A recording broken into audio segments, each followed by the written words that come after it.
ये बात उस समय की है जब द्रौपदी स्वयंवर होने वाला था, अर्थात शुरू नहीं हुआ था।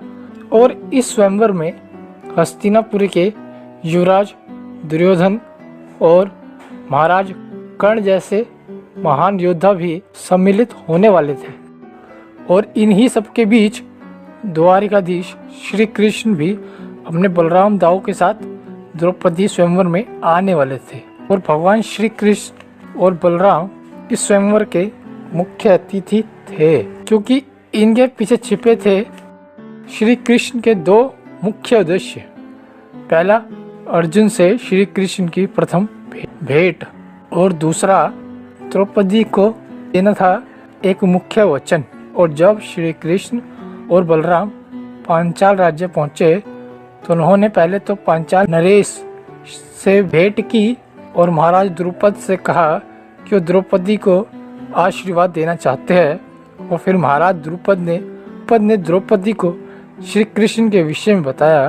तो द्रौपदी के मन में द्वारिकाधीश श्री कृष्ण से मिलने की तीव्र इच्छा उत्पन्न हुई और वह अति शीघ्र श्री कृष्ण से मिलने जा पहुंची। और जब द्रौपदी ने श्री कृष्ण को पहली बार देखा, अर्थात जब द्रौपदी ने श्री कृष्ण के रंग रूप को देखा, तो द्रौपदी श्री कृष्ण के रूप रंग को देखकर उन पर मोहित हो गई और मन ही मन उनसे प्रेम करने लगी। क्योंकि द्रौपदी को यह बताया गया था कि द्वारिकाधीश श्री कृष्ण की 16,100 रानियां और 8 पटरानियां हैं, जिनमें द्रौपदी भी अपना स्थान ढूंढने लगी। और श्री कृष्ण यह बात जान चुके थे कि द्रौपदी उनसे प्रेम करने लगी है, जो संभव ना था।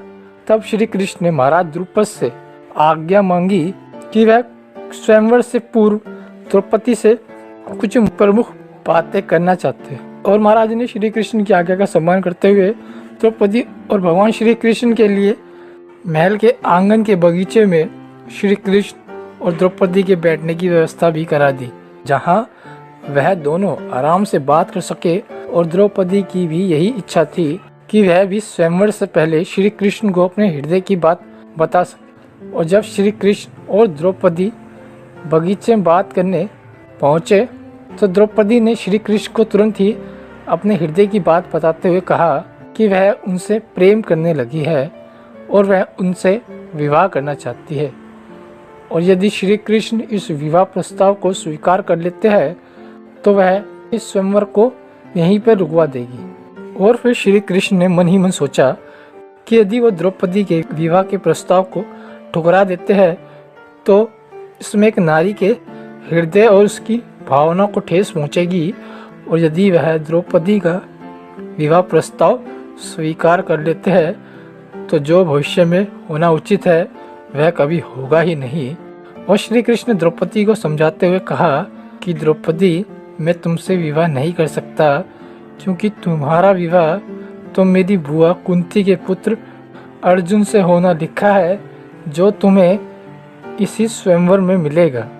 और श्री कृष्ण ने द्रौपदी से कहा कि हे द्रौपदी, तुमने मेरे समक्ष विवाह प्रस्ताव रखकर नारी के स्थान को और भी ऊंचा कर दिया है, इसलिए आज और अभी से मैं तुम्हें अपनी बहन के रूप में स्वीकार करता हूँ और तुम्हें यह वचन देता हूँ कि मैं सदैव तुम्हारे प्राणों और तुम्हारे मान सम्मान की रक्षा करूँगा। और इन्हीं क्षणों के पश्चात श्री कृष्ण और द्रौपदी भाई बहन के पवित्र रिश्ते में बंध गए।